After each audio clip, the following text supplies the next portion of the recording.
Y el día de hoy vamos a continuar con la tercera parte de esta saga de cómo va la grandeza de Guadalajara. Imágenes de la sustentabilidad. Este panel es coorganizado con el doctorado en innovación para el hábitat sustentable del CUAT y lo va a moderar el doctor Fernando Córdoba Canela. Antes de dejarle la palabra, quiero presentarlo. El doctor Fernando Córdoba es arquitecto por el Centro Universitario de Arte, Arquitectura y Diseño de la Universidad de Guadalajara. Maestro y doctor en arquitectura por el programa de maestría y doctorado en arquitectura de la Universidad Nacional Autónoma de México. Coordina el comité ejecutivo del Programa Nacional Estratégico de Vivienda y Hábitat Sustentable del CONACYT. También coordina la Red de Infraestructuras de Investigación Latinoamericana y del Caribe de Vivienda y Hábitat Sostenible, Unión Europea, Comunidad de Estados Latinoamericanos y del Caribe. Sede Universidad de Guadalajara, del Laboratorio Nacional de Vivienda y Comunidades Sustentables del CONACYT y el doctorado en Innovación para el Hábitat Sustentable de la Universidad de Guadalajara. Se ha especializado en temas de ciudad sustentable, vivienda adecuada, sostenible e incluyente, y además ha estudiado el impacto de la tecnología en el hábitat. Doctor Fernando Córdoba Canela, gracias por moderar este panel que promete ser muy interesante. Lo dejo en el uso de la palabra para que pueda explicarnos la dinámica y presentar a sus panelistas. Gracias, doctor Fernando. Muchas gracias, doctor. Y un poco agradecer el espacio que nos da la Semana Académica de Letras para volar. Y un poco empezamos o iniciamos con este panel, que es un panel que que tratará cómo vemos la grandeza de Guadalajara, pero no solamente de Guadalajara, sino de la ciudad, en términos de las imágenes de sustentabilidad.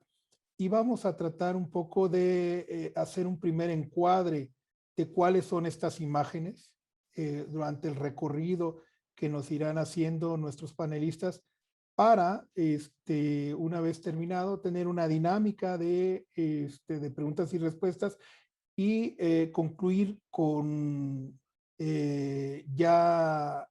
digamos, una propuesta, una primera reflexión de cuáles son estas líneas, cuáles son estos escenarios que pudiéramos estar explorando acerca de estas imágenes de sustentabilidad.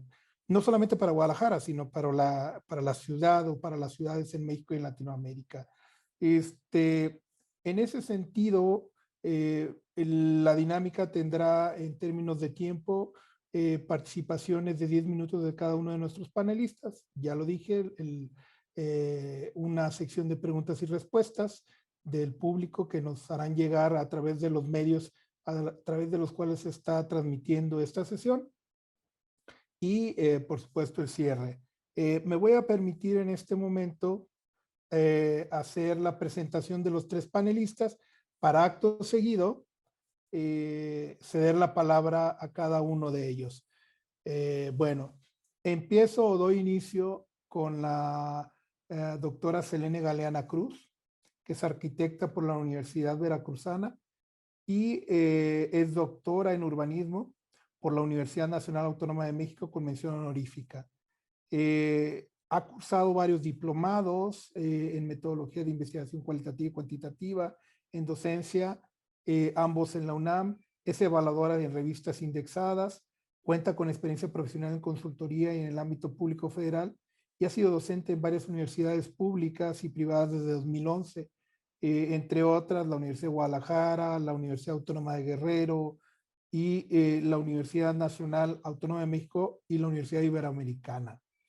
Es miembro del Sistema Nacional de Investigadores y el área de investigación específica que tiene es el espacio público y la vivienda enfocados a la percepción de la seguridad, la habitabilidad y el diseño principalmente.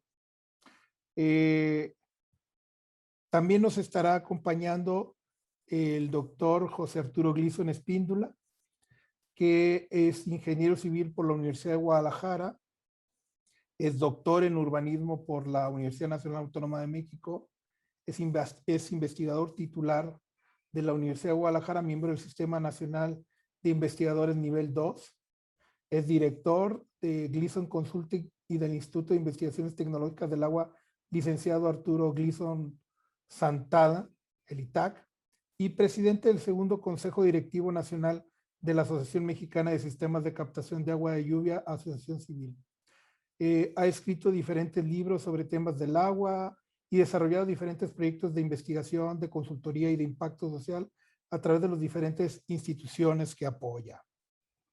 Y por último, nos acompañará también el doctor José Manuel Ochoa de la Torre, que es originario de la Ciudad de México, arquitecto por la Universidad Nacional Autónoma de México, especializado en el diseño en el Instituto de Energías Renovables, el IER, también de la UNAM, y en Ingeniería en Fuentes Renovables de Energía por la ENEA, en Italia.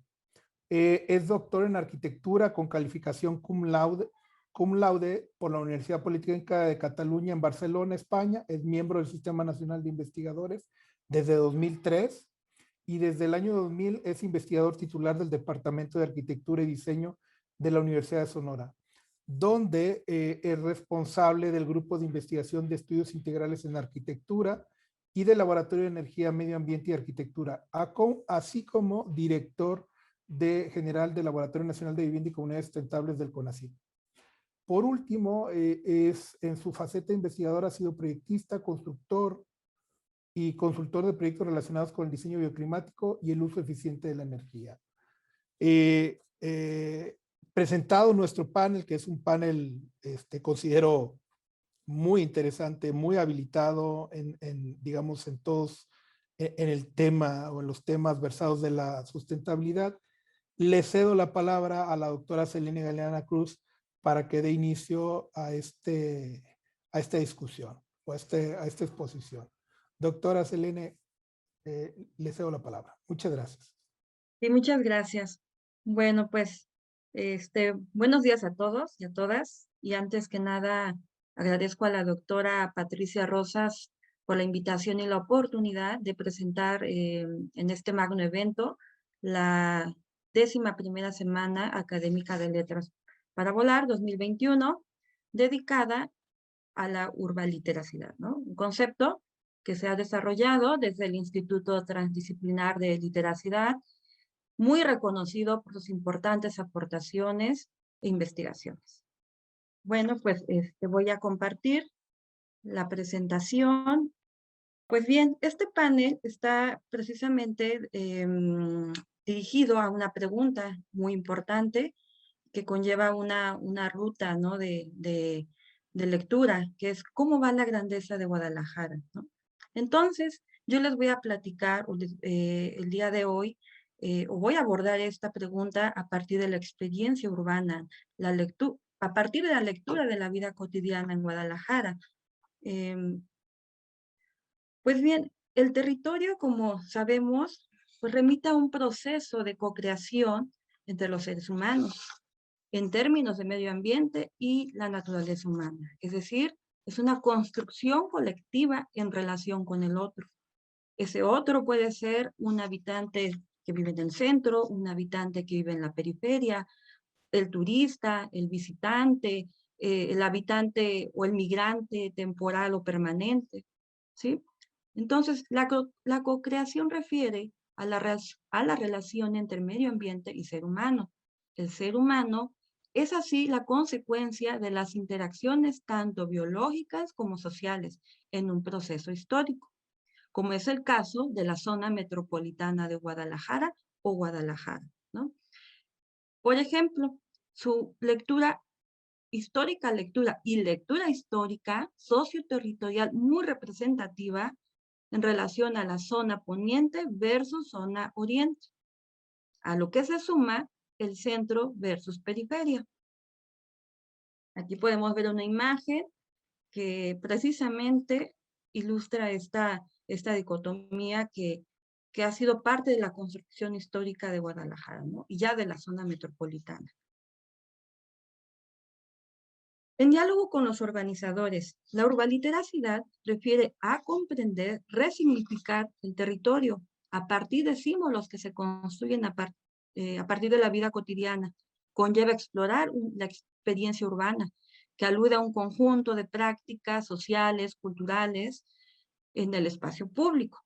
En tal proceso confluyen las imágenes que se perciben a partir de los sentidos. Así, la lectura refiere a la interpretación que realizan las personas del entorno, derivada de la percepción, donde confluyen los diversos sentidos. De acuerdo a Briceño Ávila, en la interacción de las personas con el espacio, intervienen la percepción visual, la auditiva, la olfativa, la táctil y la kinestésica. Sin embargo, la percepción visual aporta el 80% de la información. Aquí podemos ver otra imagen de Guadalajara, de la barranca precisamente de Huentitán, que es otra parte del territorio de esta gran zona metropolitana, donde se pueden ver los asentamientos humanos, se puede ver parte de lo que es el medio ambiente, el río, las montañas, la parte verde, el espacio público, educativo, ¿sí? Es una parte del territorio. Ahora, el espacio urbano, el espacio público urbano, se concibe como conector de todos los elementos que estructuran la ciudad, ¿sí? Los espacios públicos, el equipamiento, la infraestructura, que es parte de esta conexión, o forman parte de estas arterias, ¿no? Que conectan todos estos elementos, cuya configuración física y social tiene efectos en la experiencia urbana. De acuerdo a Sennett y Arendt, en conjunto constituyen formas de expresión y construcción de lo colectivo, que definen el mundo común entre miembros diferentes de la sociedad. Además, tiene un carácter multiescalar en relación con los espacios particulares, es decir, el espacio público, el espacio urbano, en su significación, coexiste con el espacio privado. Entonces, el espacio público es un contenedor cuyo contenido se construye por la diversidad de actores que lo caracterizan a partir de reglas implícitas o explícitas, formales o informales, a través de diversas prácticas y actividades sociales, en razón de la localización en el territorio. Hay diversas lecturas en esta ciudad de Guadalajara. De acuerdo a Giglia, la experiencia alude, cito, a las diversas relaciones posibles entre los sujetos y los lugares urbanos, a la variedad de usos y significados del espacio por parte de diferentes habitantes. Implica la vinculación entre, por un lado, los horizontes de saberes y valores, las visiones del mundo, y por otro lado, la dimensión de las prácticas sociales ancladas en contextos situacionales.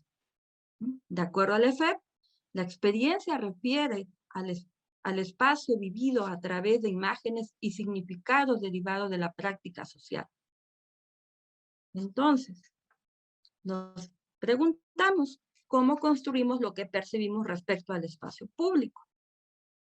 El habitante central, el viajero, el turista, el habitante formal, el comerciante informal, el habitante migrante temporal o permanente, cada uno de ellos percibe y construye el espacio público en relación con las imágenes y significados que son inherentes a los atributos del medio ambiente y su naturaleza humana, ¿sí? Lo cual se obtiene a partir de los sentidos.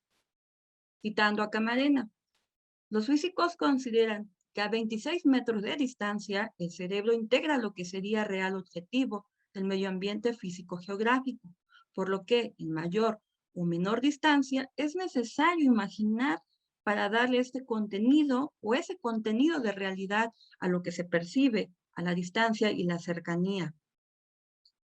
A partir de ello, cuestionamos cómo nos relacionamos con ese otro en el espacio público central o periférico. ¿Cómo se asume el habitante de la periferia urbana respecto a los usuarios del centro urbano de Guadalajara o los subcentros urbanos de esta zona metropolitana. De ahí que la imaginación constituye la base del imaginario social respecto a ese otro, que se pronuncia en el espacio público. Por ejemplo, las experiencias urbanas del turista y el viajero se vinculan con el centro urbano de Guadalajara a partir de prácticas sociales, culturales y comerciales. Esencialmente, el paseo en la carreta, la contemplación de edificaciones antiguas e históricas, las compras en el centro joyero, escuchar música tradicional, probar la comida típica, visitar el mercado de San Juan de Dios como parte de la historia y origen, entre otros, ¿no? En cambio, para el habitante de Guadalajara, el centro urbano de esta ciudad es un lugar poco agradable para visitar. Ni siquiera puede ser considerado para un rato de paseo por la construcción social e histórica que han interiorizado acerca del sitio en su vida cotidiana. Lo conciben muchas veces como un lugar inseguro, sucio, empobrecido, ¿sí? Entonces, existe la otra cara, ¿no? O otra lectura de la ciudad de Guadalajara, de la zona ya metropolitana, de esta grandeza socioterritorial, el habitante periférico, ¿sí? Que se ha conformado, que tiene una lectura desde las limitaciones en cuanto a los servicios básicos urbanos, como la falta de agua, de drenaje, de alumbrado público, de energía eléctrica en sus viviendas. Además, cuyo acceso implica sortear un trayecto con pocas opciones de transporte público a un costo que implica un importante gasto para el ingreso familiar, sin espacios recreativos cuya necesidad de recreación, solventan en las inmediaciones y calles próximas a sus viviendas, en terrenos baldíos, sin mantenimiento y cuidado, hasta con basura. Esto sucede, esta última lectura, en la periferia, sucede tanto en la periferia del oriente como en la periferia del poniente de la zona metropolitana de Guadalajara. Son ejemplos de por lo menos dos lecturas diferentes de la ciudad de Guadalajara, de esta zona metropolitana. Para finalizar la exposición, regresamos a la pregunta inicial. ¿Cómo va la grandeza de Guadalajara? ¿Cuáles son las diversas lecturas que comprenden las partes que conforman el territorio de la zona metropolitana de Guadalajara? ¿Sí? Las respuestas estructuran precisamente la grandeza de Guadalajara en términos socioterritoriales. Muchas gracias. Muchas gracias, doctora Selene. Agradecemos su muy interesante aportación y doy paso y le cedo la palabra al doctor José Arturo Gleason Espíndola para que nos pueda hacer la exposición en este panel de lo que seguramente será una postura muy interesante respecto a un tema central que él trabaja, que es el agua en la ciudad. Muchas gracias. Muchas gracias, doctor Fernando Córdoba. ¿Puedo compartir pantalla?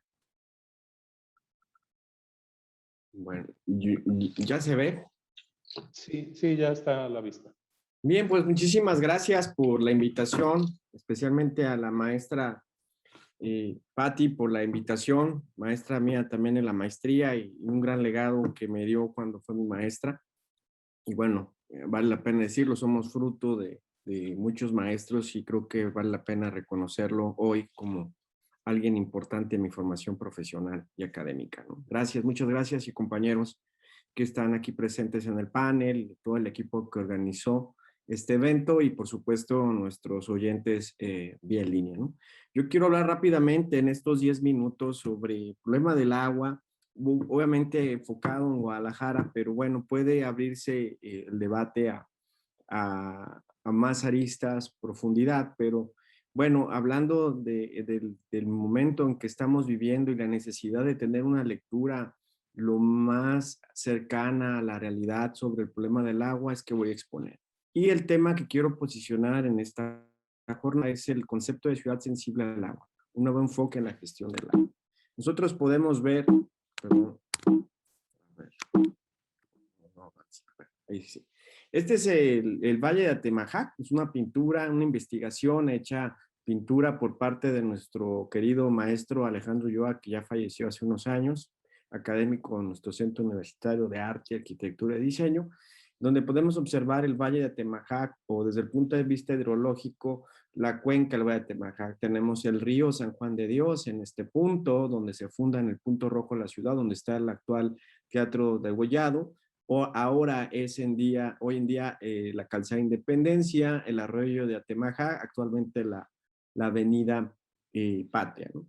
Esto es la Guadalajara de hoy. Si ustedes pueden ver, si hacemos el contraste, bueno, esta mancha gris, donde nada más destacan ya solo unos puntos verdes, pues ha tenido impacto sobre todo en el ciclo del agua. Aquí vemos un microciclo del agua, un cachito, un píxel de la cuenca en condiciones naturales, donde en términos generales, paramétricos, cuando llueve, la lluvia se distribuye en condiciones naturales, en un 40% se evapotranspira, 10 se escurre, 25 se infiltra de manera somera y otro 25 de manera profunda.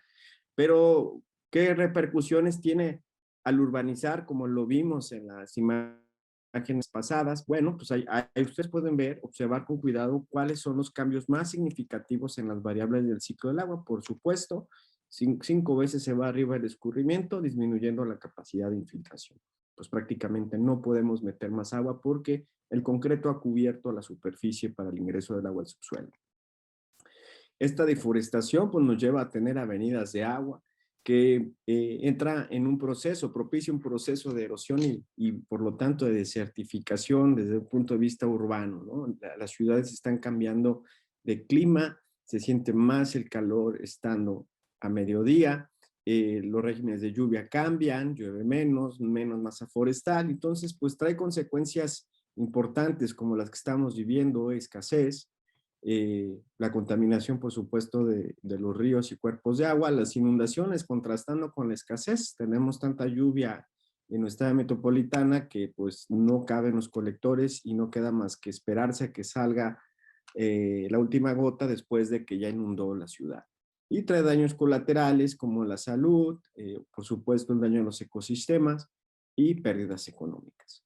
Entonces, esta situación, este cambio drástico que quisiera yo posicionar en sus mentes y ayudar a entender el problema, también va relacionado con esta otra parte del funcionamiento del agua que va más en un sentido estructural, de infraestructura, donde nuestras fuentes de captación pues, ya están contaminadas o algunas ya con bajos niveles. A la hora de distribuir el agua hay fugas en la red, tenemos una baja calidad de agua. Recientemente se ha magnificado este problema del agua cafezosa en distintas colonias del área metropolitana. Tenemos a un usuario tanto doméstico, industrial, que usa grandes cantidades de agua sin cuidado, sin una política de restricción, de bajo consumo. Las inundaciones, no cabe el agua de lluvia en los colectores y por supuesto la contaminación. Pues, ¿qué estamos viendo? Pues un sistema natural llamado ciclo del agua y un sistema artificial. El primero, enfermo, no está funcionando bien, tirando agua de lluvia a los drenajes, y el segundo no está operando de manera eficiente, opera como puede.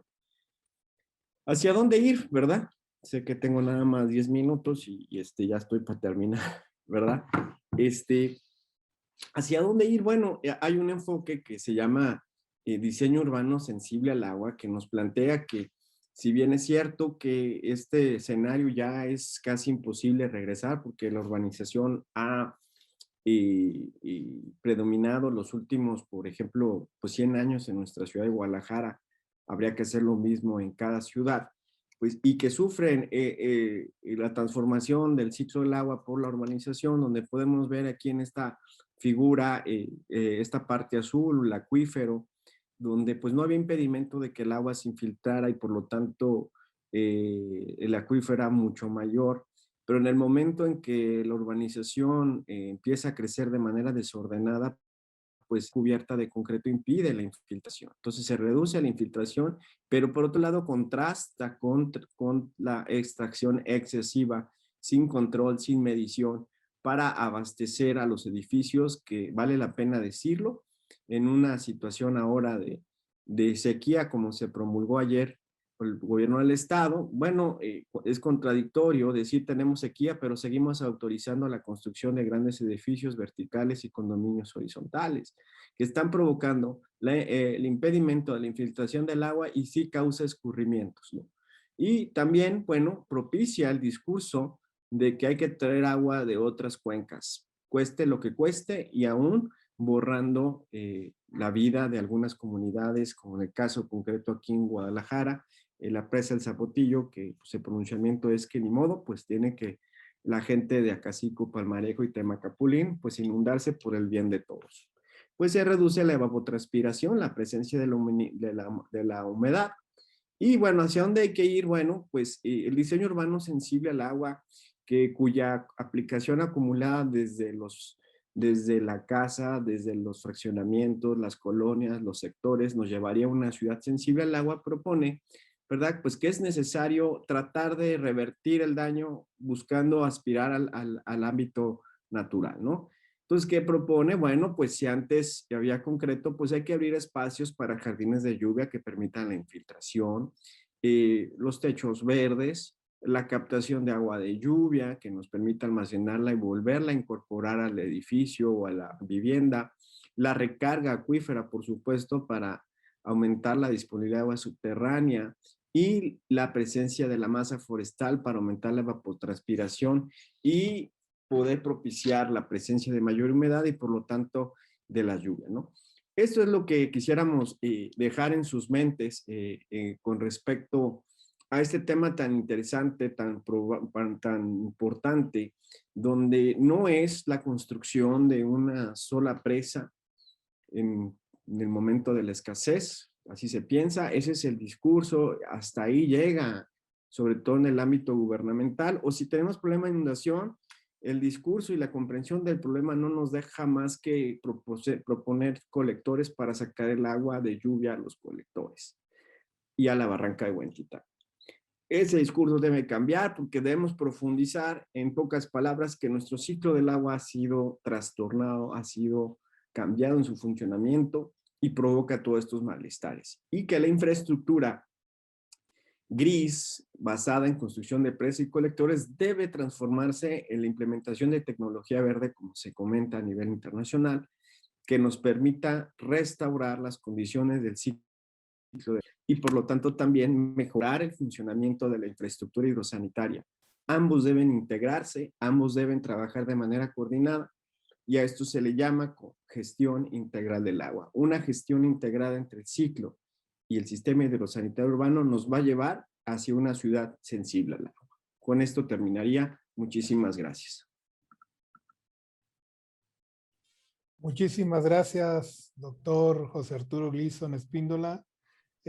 Como siempre, un muy concreto, pero además muy ilustrativo, qué es a lo que nos enfrentamos y qué es a lo que deberíamos de aspirar, ¿verdad? Que yo creo que eso ampliaremos un poco más adelante en el desarrollo del panel. Bueno, en este momento le cedo la palabra al doctor José Manuel Ochoa de la Torre para que nos comparta su participación en el panel. José Manuel, te cedo la palabra. Muchas gracias, Fernando, y bueno, muchas gracias a Patti y a toda la organización por habernos invitado, sobre todo en este tan particular evento, ¿no? Nunca me habían invitado a un evento sobre literacidad, pero después de haber visto los otros paneles, ¿no? Que estuve viendo el día de ayer, la verdad es que me pareció un tema sumamente interesante y un enfoque además que creo que se tiene que dar, ¿no? Creo que a veces nos enredamos siempre en cuestiones sumamente técnicas, ¿no? Y a veces es difícil salir de eso, ¿no? Y sobre todo ver cómo impacta lo que hacemos en la vida de las personas, ¿no? Aquí un poco el tema que quiero abordar se refiere a los servicios ecosistémicos. Es un concepto que antes se le denominaba servicios ambientales, pero creo que con esta nuestra redefinición, ¿no? del término, incluye muchas cosas que antes no se consideraban, ¿no? Y bueno, el crecimiento de las ciudades, el proceso de urbanización, están vinculados a procesos biofísicos y ecológicos. Entender y reconocer los efectos mutuos e interrelaciones entre la sociedad y los ecosistemas será cada vez más necesario para lograr un desarrollo urbano sostenible o sustentable, como se dice aquí en México. Y una planificación de las ciudades que sean dignas de vivir y en particular enfrentar retos complejos como el del cambio climático, ¿no? Que es algo que también estaba mencionando José Arturo. En la vida humana, los ecosistemas se constituyen en escenarios para la apropiación, conservación y restauración de los territorios y su biodiversidad en todas las dimensiones y contextos, desde luego. De igual manera, estos ecosistemas proveen bienestar social, económico, también proveen diferentes bienes y servicios que les permiten a los grupos humanos sobrevivir en el tiempo. Los servicios ecosistémicos, también llamados anteriormente servicios ambientales, son el conjunto de funciones de un ecosistema que benefician a la población de un sitio y van más allá de un simple beneficio económico obtenido por su explotación. Podríamos intentar agruparlos en 4 tipos, ¿no? Por un lado están los servicios de soporte, que son los necesarios para la existencia de los demás servicios. Incluye, por ejemplo, procesos de los ciclos de nutrientes, formación del suelo, el ciclo del agua, por ejemplo. Luego están los servicios de aprovisionamiento, que estos proveen productos materiales para la vida de las personas, como alimentos a través de los cultivos o los animales, el agua potable, madera, fibras, combustibles, recursos bioquímicos, etc. Luego están los servicios de regulación, que son los procesos del sistema que son capaces de regular el clima, la producción de alimentos, el ciclo del agua, la aparición o prevalencia de enfermedades, etc. Y finalmente tenemos los que a mí me interesaría más comentar en esta ocasión, ¿no? Son los servicios culturales. Estos servicios ecosistémicos culturales son los beneficios intangibles que nos da el entorno, ¿no? Como servicios espirituales, educativos, recreacionales, estéticos, incluso de inspiración, herencia cultural, sentido de identidad, pertenencia en un lugar, etcétera, ¿no?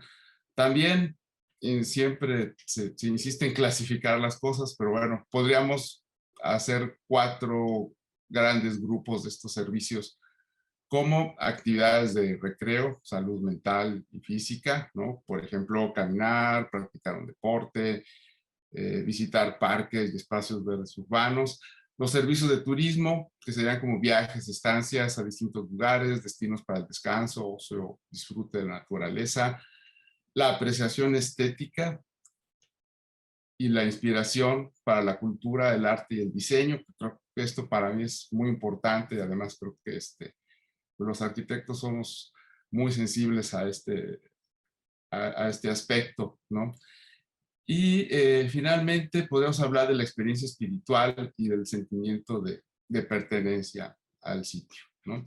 Este intento de clasificación valora la dimensión cultural, ¿no? En cuanto a valores, prácticas, conocimientos en la satisfacción directa o indirecta de las necesidades humanas, buscando el bienestar humano en armonía con los ecosistemas naturales, ¿no? De esta manera, la integración naturaleza y cultura posibilita el análisis de los impactos de la acción humana que comprometen la estabilidad ambiental y permite el desarrollo de estrategias para disminuirlos. Asimismo, se generan beneficios temporales, espaciales, directos e indirectos que contribuyen con la felicidad humana y con la protección de los ecosistemas. Bueno. Los paisajes culturales, esto es algo que es muy interesante, son escenarios de interacción asociados a la identidad de un pueblo o comunidad, donde se les da un valor histórico-cultural a partir de características biofísicas, artefactos físicos e intangibles heredados de generación en generación, el cual va más allá del enfoque visual del paisaje. De esta manera se gesta el arraigo en valores tradicionales, creencias, costumbres, instituciones, formas de organización y actividades productivas que identifican a una comunidad urbana. Y bueno, y aquí es un poco donde quiero hablar ya fuera del guión que tenía. Yo no vivo en Guadalajara, ¿no? Sin embargo, a mí Guadalajara me trae recuerdos pues de mi niñez, ¿no? La familia de mi madre vive en Guadalajara, son de un pueblo de Jalisco, y pues yo visité Guadalajara anualmente durante pues toda mi niñez y mi adolescencia, ¿no?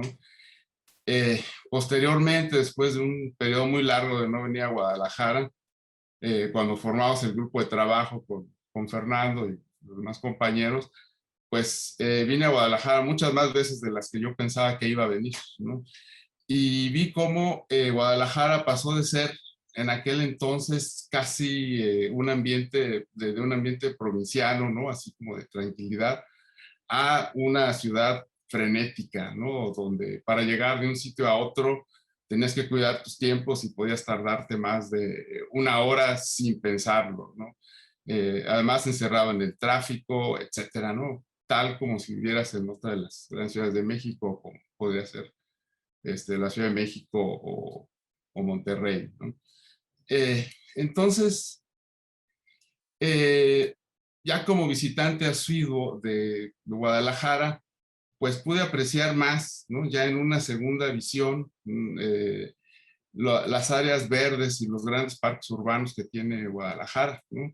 Por citar algunos, pues está el Bosque de los Colomos, perdón, el Parque Metropolitano, que a mí me sorprendió, ¿no? Haberlo visto después de algunos años, y luego otros como el Bosque de los Oblatos, o bien, ¿no? En este emplazamiento que tiene el Quad, ¿no? Que se puede apreciar la barranca de Huentitán, lo cual es un entorno que a mí me parece perfecto para hacer arte y diseño, ¿no? Y bueno, aquí podemos ver que los servicios ecosistémicos también, ¿no? Están presentes. Sobre todo me gustaría hablar de la vegetación, que la vegetación nos provee, pues no nada más de cuestiones que atañen a la conservación del agua, etcétera, ¿no? Sino también, por ejemplo, bueno, proveen sombra, ¿no? Proveen un bienestar ambiental, desde cuestiones visuales, cuestiones acústicas, y desde luego las térmicas, ¿no? Es muy diferente estar bajo la sombra de un árbol que parado en medio de un estacionamiento de concreto, y esta es una situación, ¿no? Que dentro de una escala microclimática puede cambiar nada más caminando unos pasos, ¿no? Entonces, aquí es creo que donde tenemos que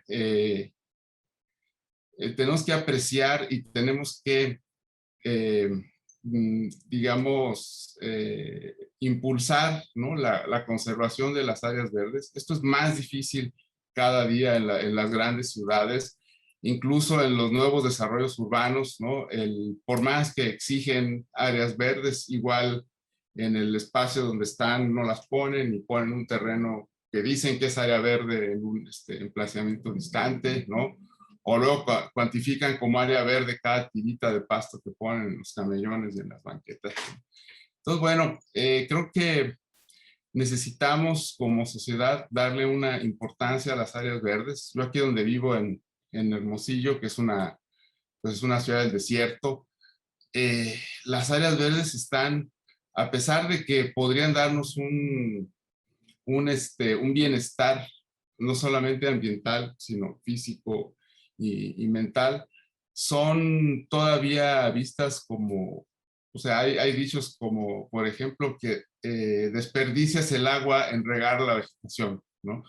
Ni irrigarla, lo cual pues no es un desperdicio, es una utilización del agua para precisamente alimentar un ser vivo que nos va a proveer de muchos servicios, ¿no?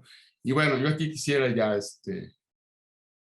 terminar, porque ya pasé el tiempo, pero sí creo que es muy importante el preservar los espacios verdes en las ciudades, y creo que Guadalajara, pues, a pesar de que tiene unos grandes espacios urbanos, pues creo que como todas las ciudades de México, pues nunca es suficiente, ¿no? Tenemos que proveer más, y creo que eso nos toca a los que tenemos alguna injerencia sobre la arquitectura y el urbanismo de la ciudad. Gracias.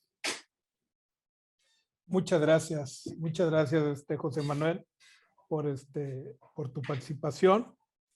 Y siguiendo un poco con la estructura que habíamos planteado al inicio, han llegado dos preguntas que me gustaría plantearles,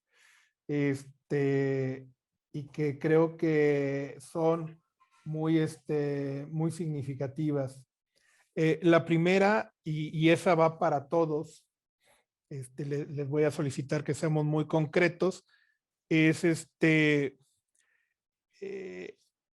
existen ciudades ideales en términos de su relación con el territorio, es decir, plenamente identificadas, digámoslo así, articuladas con sus ecosistemas. Y si no es así, es compatible la ciudad en el largo plazo con un enfoque de sustentabilidad. Preguntan hídrica, pero yo diría con un enfoque amplio de sustentabilidad. Es decir, existe eso, existe la ciudad ideal, y si la hay, ¿cuáles son? Y segundo, ¿somos compatibles con la sustentabilidad o estamos persiguiendo algo que nunca vamos a alcanzar? Les dejo la pregunta. No sé, empezamos en el mismo orden. Selene.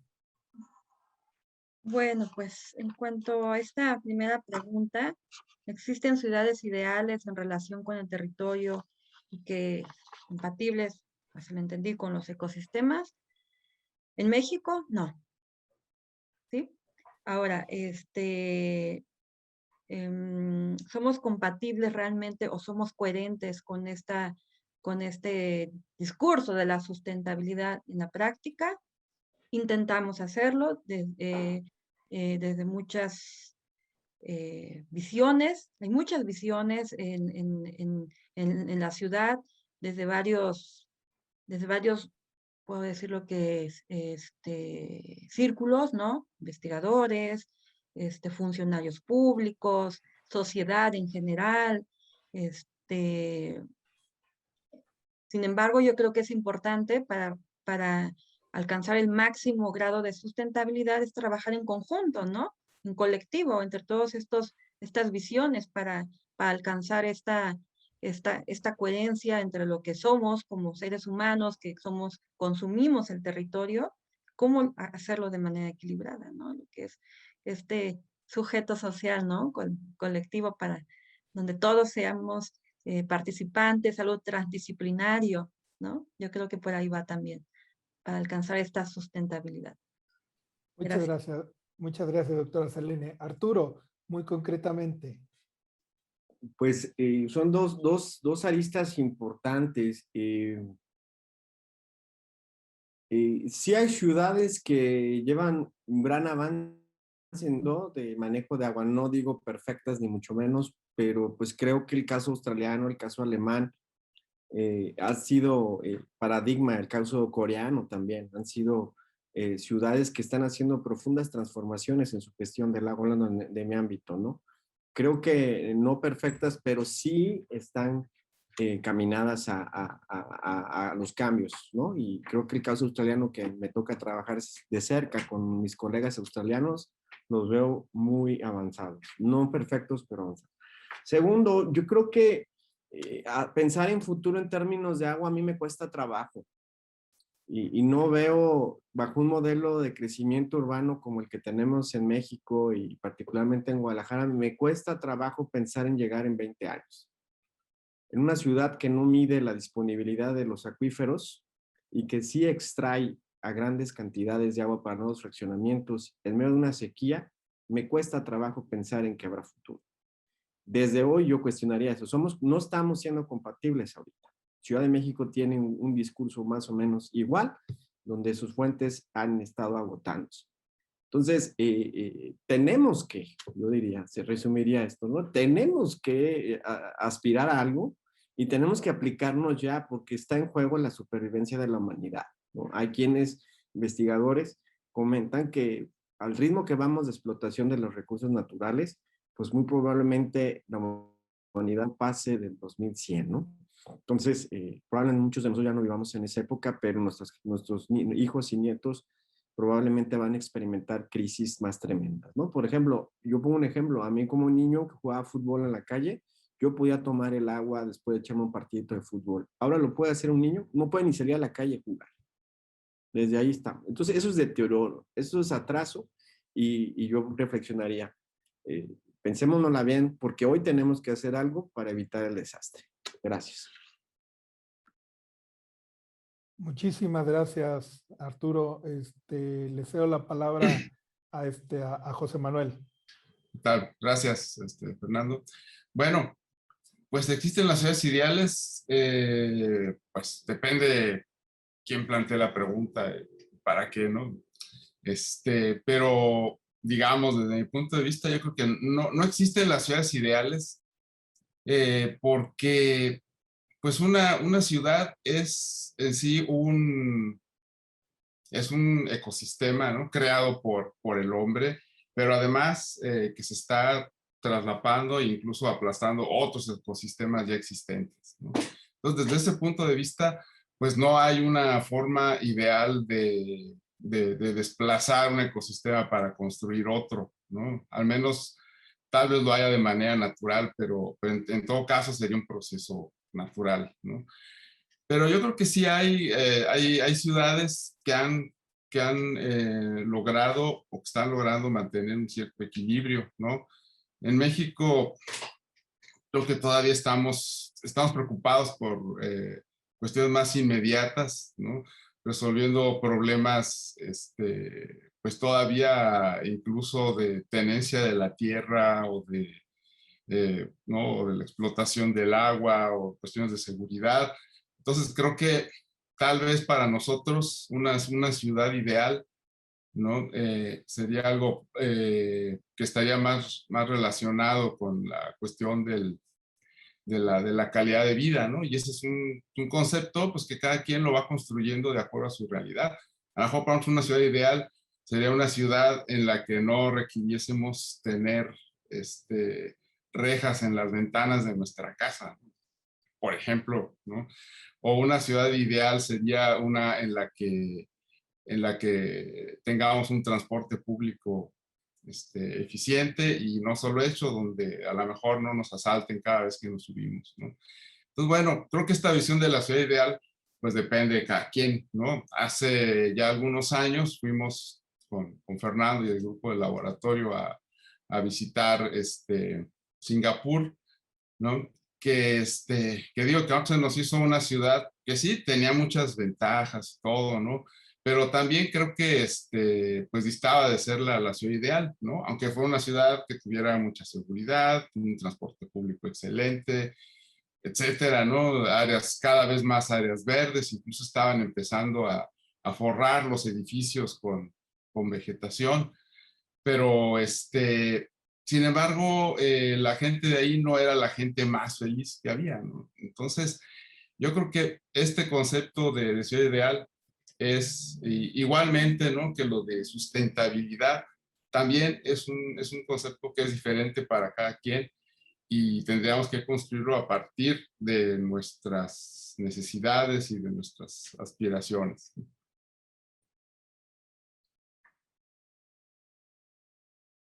Muchas gracias. Muchas gracias. Están llegando muchísimas preguntas que ya estamos prácticamente sobre la hora para terminar el panel.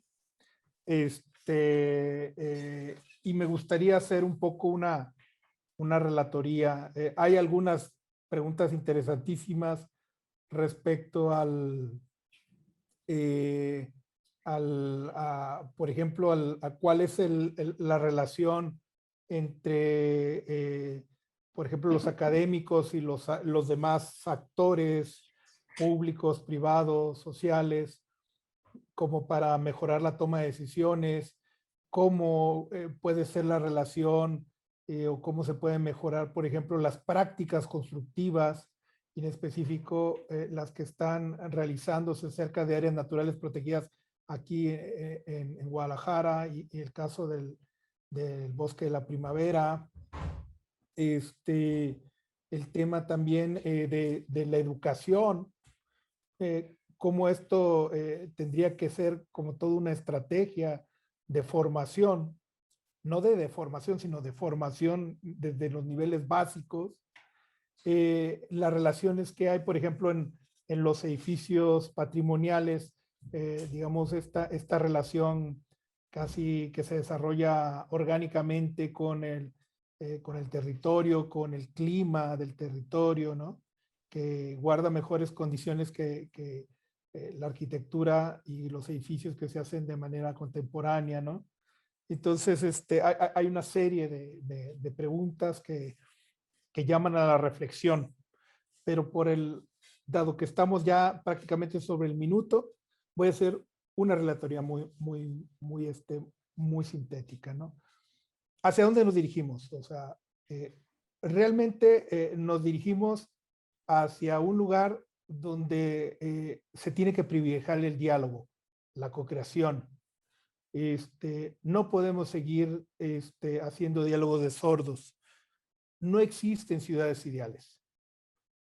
No existe, o sea, vamos camino hacia a una destrucción como especie a nivel planetario, y seguimos sin tomar conciencia. En nuestro país, este proceso de diálogo, de co-creación, implica, entre otras cosas, que nos pongamos de acuerdo cómo es que queremos vivir.